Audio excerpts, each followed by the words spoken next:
Con su venia, presidente.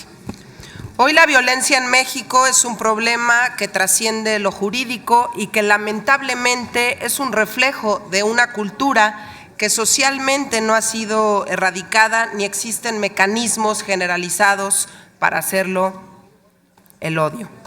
La impunidad es la maldición de nuestra sociedad, la bandera que protege a quienes cometen actos indeseables en nuestro país. En la medida en la que nuestro país, tanto a nivel federal como estatal, genere mecanismos para que la ley sea aplicada y para que los delincuentes estén en la cárcel y no en las calles, existirán mayores posibilidades para disminuir el número de víctimas. Según datos de la Encuesta Nacional de Victimización y Percepción sobre Seguridad Pública 2015, en un tercio de los hogares de nuestro país, al menos una persona fue víctima de un delito durante 2014.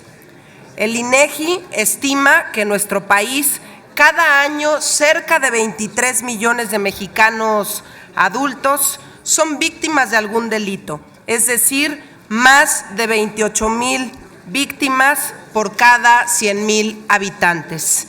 El Estado de México y la Ciudad de México son dos de las entidades con mayor porcentaje de víctimas en relación con su población, con 45% y 36% respectivamente.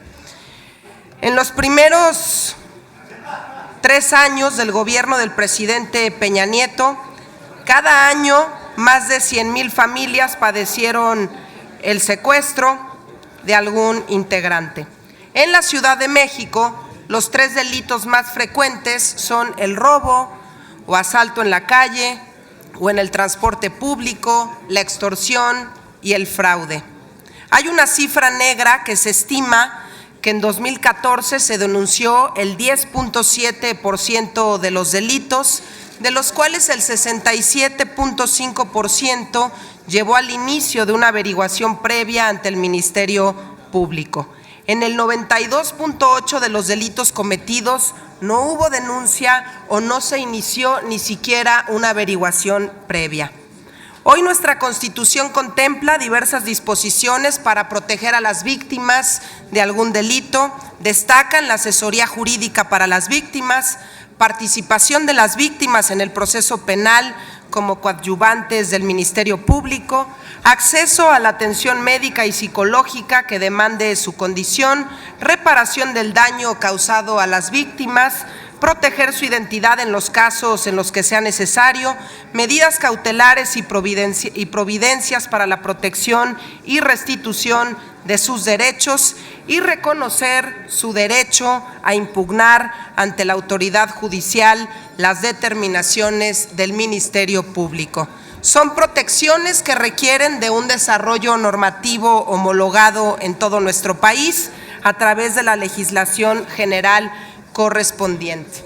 Con la entrada en vigor en nuestro país del nuevo sistema penal de carácter acusatorio, la protección de las víctimas es fundamental. En Acción Nacional celebramos que las legislaturas de los estados hayan aprobado dotar al Congreso de la Unión de la facultad para expedir la ley general que establezca la concurrencia de la Federación, las entidades federativas y los municipios en el ámbito de sus respectivas competencias en materia de derechos de las víctimas. En México tenemos grandes casos de injusticia.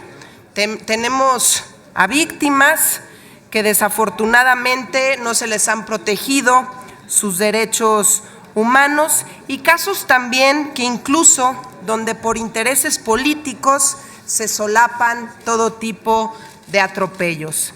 Es el caso concreto de José Manuel Mireles y como el de miles de mexicanos que han sido víctimas de injusticia, víctimas de violencia, víctimas de atropellos.